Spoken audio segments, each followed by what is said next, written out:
Hello, hello.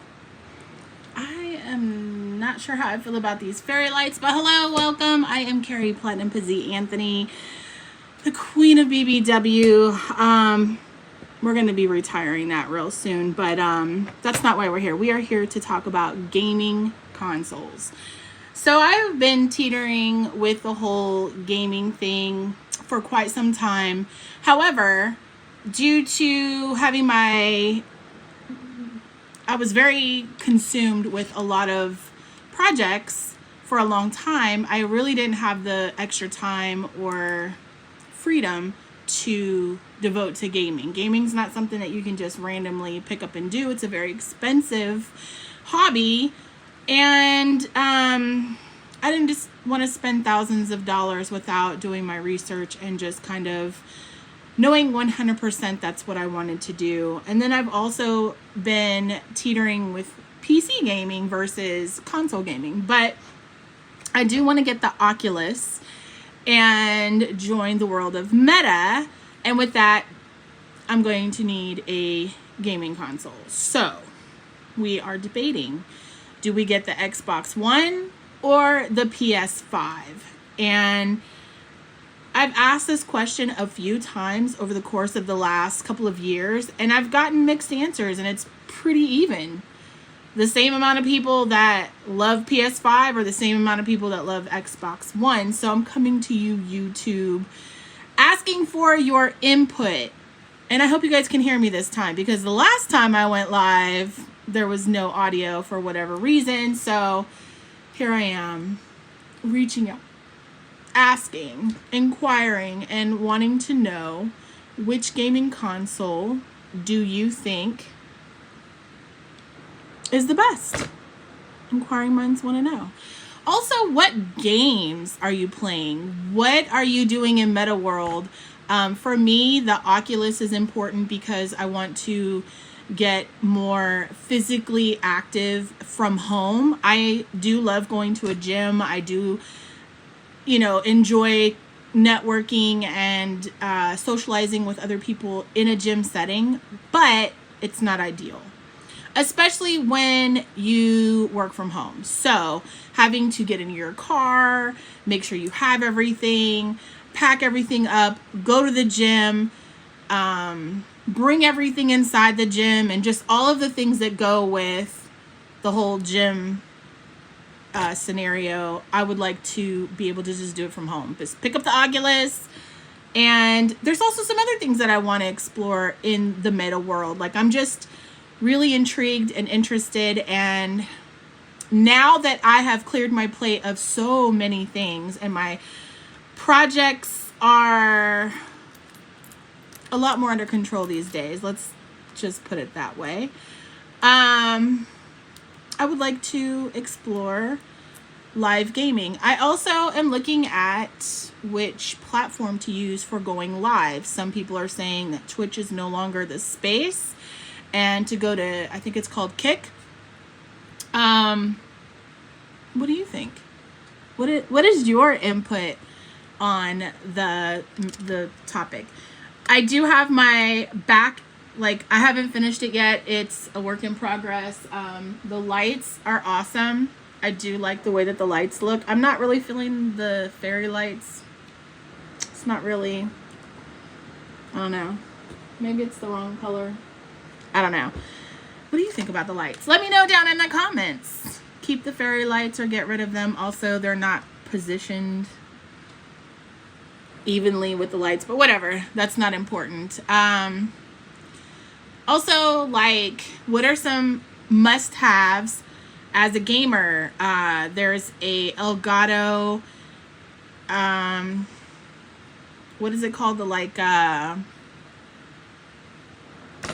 can't think of what it is off the top of my head. Let me look it up on Amazon.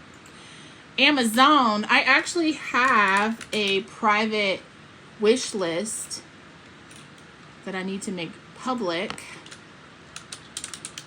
with items that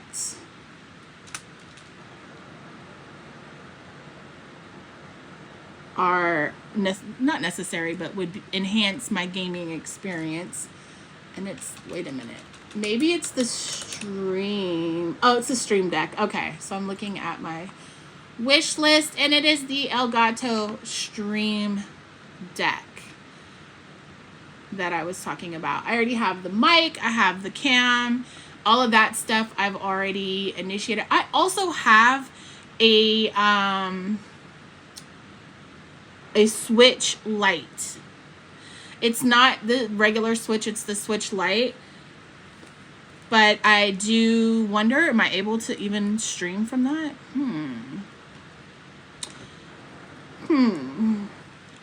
I do absolutely love Mario Kart. So, I don't know. Decisions. But I think in order to be able to stream from the from the Switch, I do believe I need an Xbox One, or I think it's the Xbox One console that I would have to connect through. So I don't know, lots of little technical things that you have to get through. Just this Elgato Stream Deck is $200 or $150 for the basic one, and then $250 for the Stream Deck XL Advanced Studio Controller with 32 keys. The smaller one has the 15 macro keys. Do I even need that? Like, what? I think that's the part that's like most frustrating for me, is trying to figure out what do I actually need and what are things that I just simply want because I love technical stuff. You know what I mean? Like I'm the gadget girl, as my partner calls me. So how do I stream from Switch Lite? And it says the Switch Lite doesn't have an HDMI output, so streaming straight from the console is a no-go. However, with a modified dock, a capture card, and streaming software, I don't need the Xbox. So let's see what it needs. Streaming software, OBS or Streamlabs. I have that. The Xbox app.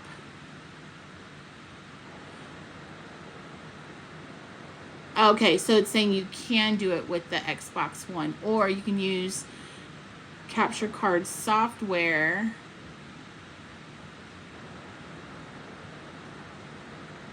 I don't know.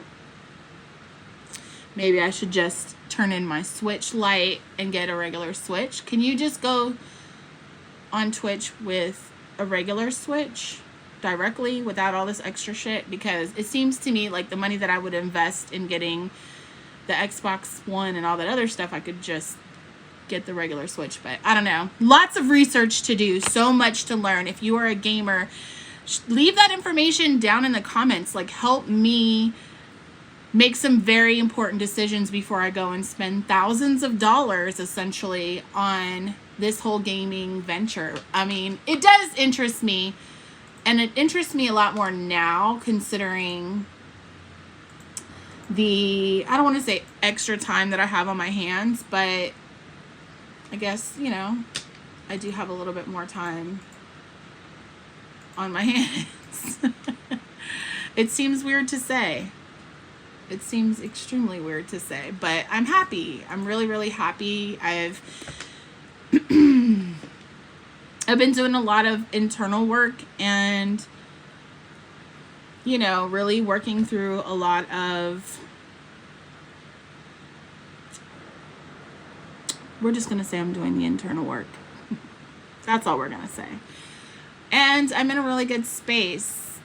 There's still some situations that I am trying to navigate, figure out, work out, you know, all that kind of stuff. But I think the gaming is a great way to interact with a different group of people. I'm not trying to abandon anyone, but sometimes you just have to change lanes. And I don't want to say that I've done everything that I can do.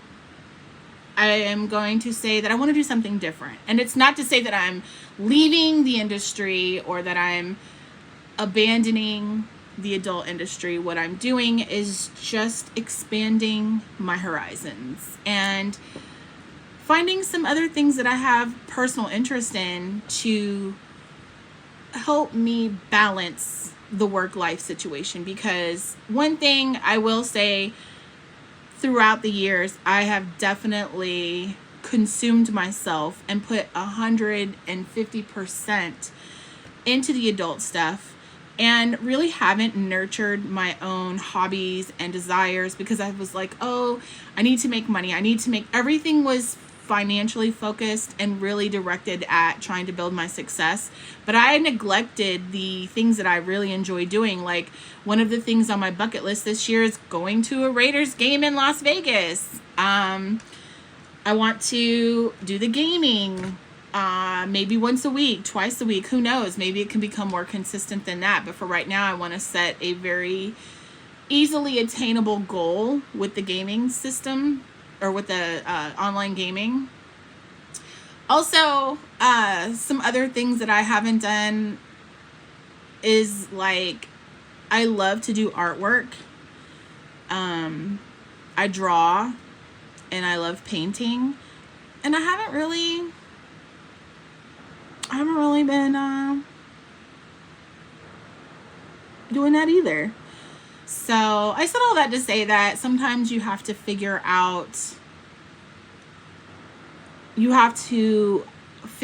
the balance. That's what I'm trying to say. You have to find the balance.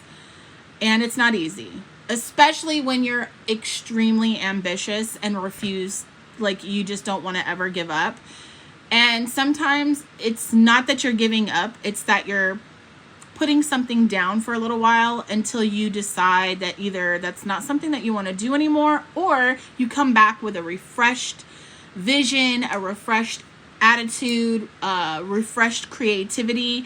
You know, it's like sometimes you put the book down and you come back to it and you pick up and you start reading.